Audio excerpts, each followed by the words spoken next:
So, hi, my name is Ashli Aaron, and this is ArtConvos, and today we are going to be interviewing Addie Ray. Hello. And I should probably move the microphone closer to her face.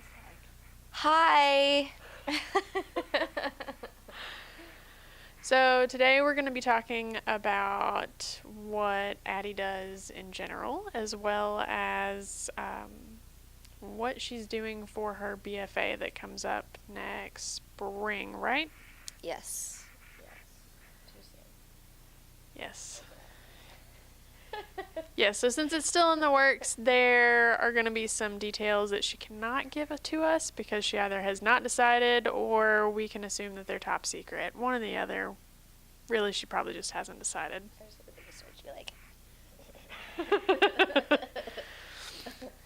So, yeah. Also, as a side note, I think this microphone has good enough range to where even if I don't go like, Yeah. like we should still be able to Okay. hear both voices. Good. So, first question, Addie, is what in general are you talking about with your pieces? Definitely feminism. Definitely body image and just people. What am I trying to say?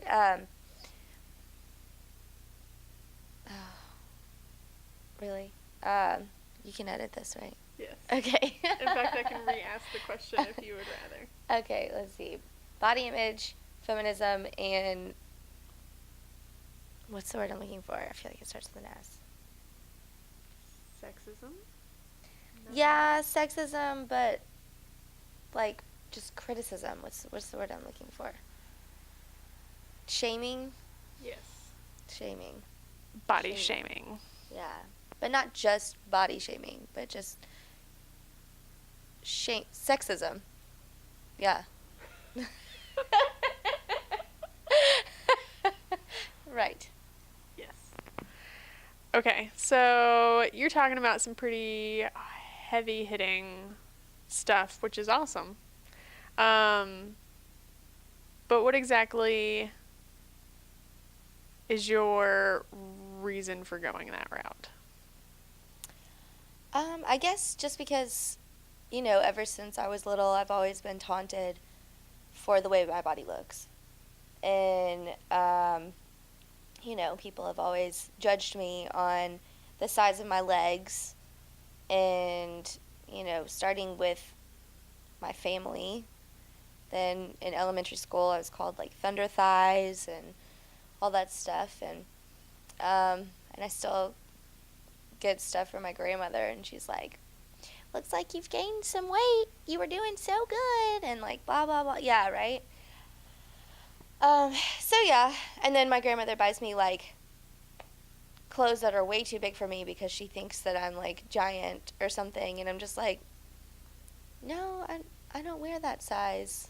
I'm a little smaller than that, but thanks. I'm glad I know how you see me. And just the fact that, like, every day you have to battle, like, some sort of comment from someone else. Like, you can't just sit there and just be you. Like, there's always other people judging you and always people looking at you. And then, and then you also have to deal with, like, catcalls and guys hitting on you. And, I was reading something the other day, and this girl was pointing out, and she was like, we can't just say no. We have to have a specific reason, like another guy in the picture, for the man to actually respect the word no. And that's just absurd. So it just, giving women a voice, giving a battle, and stuff like that. So, as some background, I haven't seen all of Addie's work, but I have seen at least a year's worth of it at this point.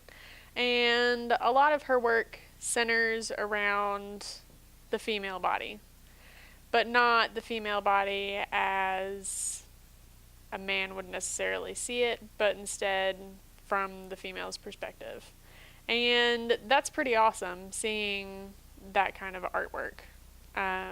Because as we know, as female artists, we're exposed to a lot of art that centers around the female form, specifically from the perspective of a guy. And though sometimes that is respectful, it's usually not. It's usually some dude sleeping with some chick and he's taking pictures of her or painting paintings or whatever. Which I always think is really funny because my first photographer that was my favorite was Edward Weston. Such a womanizer. Yeah. But I loved the way he photographed those bodies. Yeah, but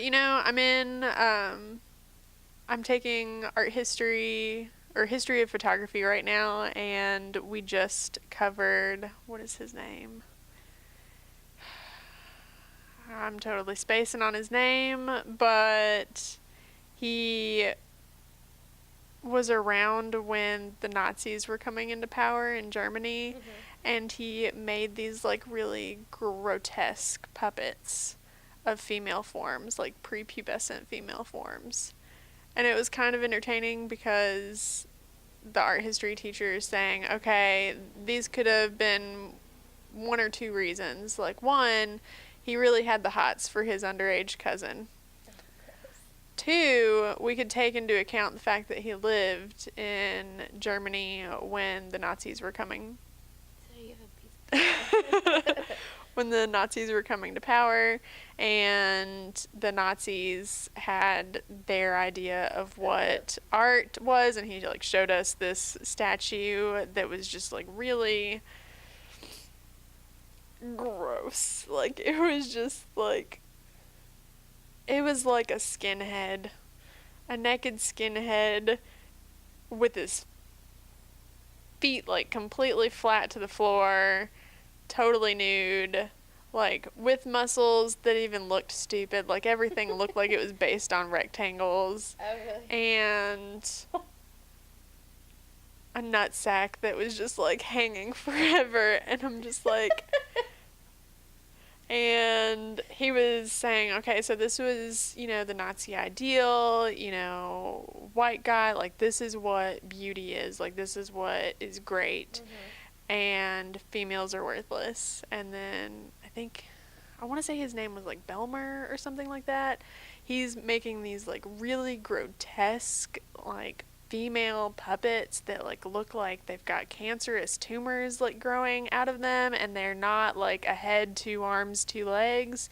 Instead, they may or may not have a head. They may have 4 legs and no arms. Like, really, really weird. And like, I can understand the no head thing, just because, like, what that could say, like, your thoughts are worthless, so no need to speak. Right. But the fact that, he's going the complete opposite route from what the Nazis are saying. Hey, this is what's excellent in art. Here's what's acceptable in art. And he's going completely the other direction. Like, that's where I'm inclined to agree and be like, hey, yeah, I can see that, yeah. that's cool. That is cool. That's totally off topic and has no bearing on, like, anything. I don't ever remember how we got to that topic. But hey, that's okay. That's how conversations go. So, yeah. Back to Addie's artwork. So she's done photography pieces. She's done video pieces. At the moment, your BFA is going to be photography based, but with an element of sculptural somehow-ish. Installation. Yeah. So an installation piece that is currently in flux in terms of how it's going to be presented. I'll have one built hopefully soon. But what we do know is that you're going to include full body images of one or more body types. And they will be restricted to just the female form, and you're going to still have an audio component, correct? Or has that changed as well? I think I might keep it. Okay, so up until this point, Addie has been talking about having an audio component that includes both the negative that you would hear as a female in your everyday life, whether it's walking down the street or from your grandmother or From yourself. mm-hmm, Yeah. or the positive counterpoint to that, which would be all of the internal dialogue you learn to give to yourself to kind of buck yourself back up for the next day. Mm-hmm. Telling yourself that, hey, yeah, you know, this is an okay size for my thighs. This is all right. Like, Yeah. I'm a good weight, you know, so on and so forth. Yeah. I'm just throwing random shit out there. Like, I'm not saying what any of these people would be saying, but whatever. So that's pretty cool. And your BFA show is going to be in March. Yeah. In March. How are you feeling about that? Well, I'm hoping that over the break, not this break, but the next break, the winter break, I'm going to get it all built. Although Cedar was like, I think you're too concrete about all of this right now, and it still should be in other phases, and, you know, blah, blah, blah. Which he did bring to mind, like, the whole maybe just using my body and distorting my body, which that, like, imposes on my vulnerability and just kind of, like, putting the focus more on my journey, so it's not just, like, some sort of, like, generic type. I mean, I want it to be sort of generalized, just so it's, like, it can, everyone can know, like, how it feels, but I guess for it to have more meaning, I think I'm just going to use myself. You know, I kind of like that idea, if for no other reason than by finding other, I mean, I like it for a few different reasons. One reason being that you don't have to fight the good fight to find people who are willing to let you photograph them. Yeah. And then partly because then you're not unintentionally leaving people out, because that it really is bothered me. Like, you know, I didn't want just white people, but that is just the only people that came to me. And so when I got that question, I was like, oh, it was never intentional, I promise. So now I look like a bigot or something. It's not the case. there's just a lot of instances where people don't necessarily think about stuff like that. Like, even in terms of installation pieces, I mean, there are a lot of installations that are not, like, the person didn't stop and think, hey, is this really able-bodied of me? Yeah. Like, they're not wheelchair accessible, Yeah. they're not, you know, Well, I did accessible for all body types, I like did anything. think about how, like, the space for each stall, it is going, like, they will be handicap accessible. It'll be 35 inches, I think is what it is. And then, or 36 inches. And then thought about putting a stepping stool for, you know, the people that have problems with height. You mean shorter people? Well, I didn't want to be offensive. But yeah, no, shorter people. And then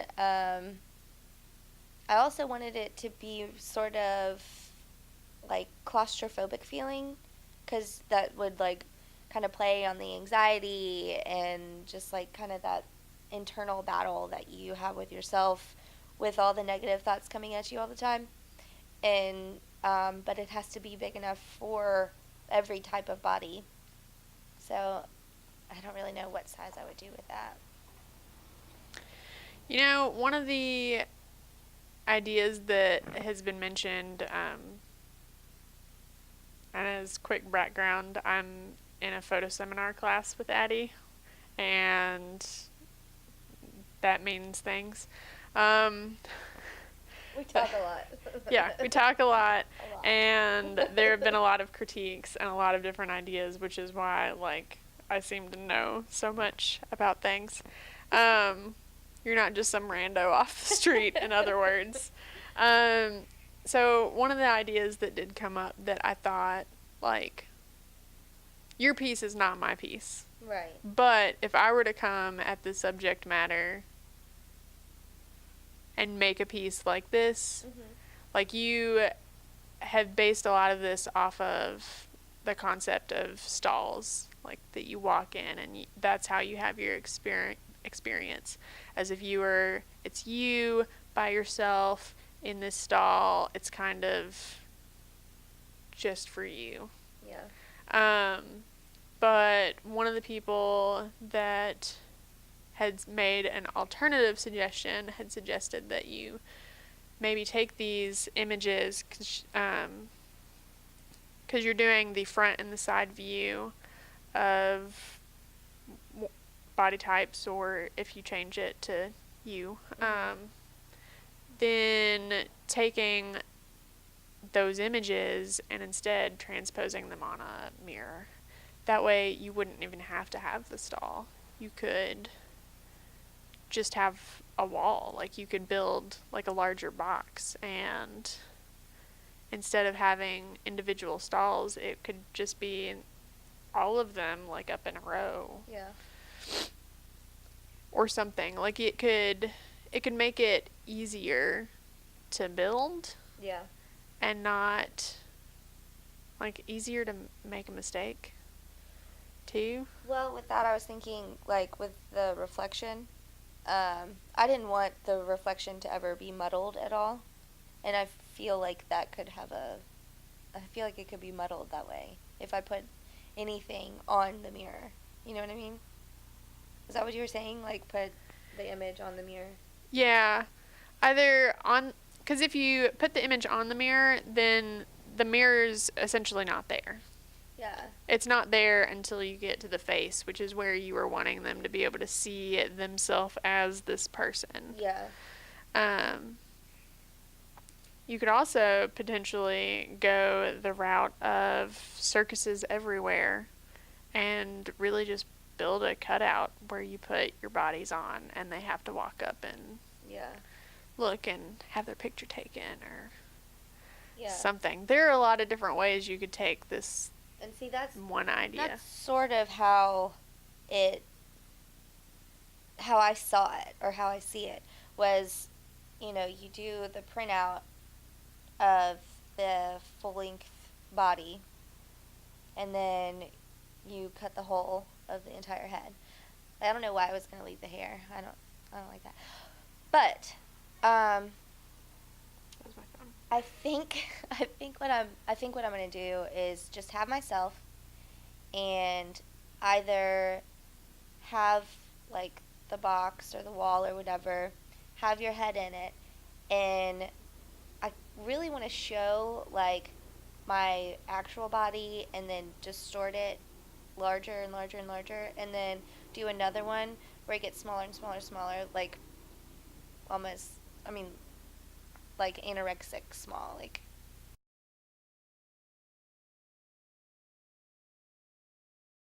Alright, so we're going to consider that a wrap. Yeah. Addie does not have her website live at this point. So I will link to her Facebook page should you be interested in checking out more of her work. I think you've got, like, portraits of people and stuff like that. Studio and stuff like that. Yeah.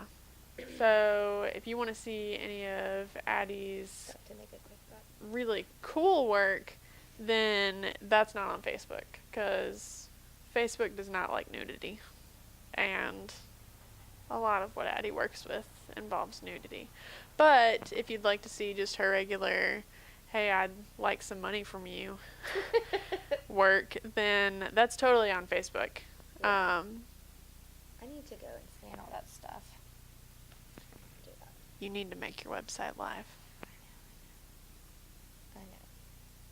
Also, FYI, if you search for Addie through the internet, you're going to find a lot of things. So go to the link that I give you if you do want to find her, and then you can be her friend or like her page. But that's a wrap, and I will talk to everybody later. Goodbye. Bye.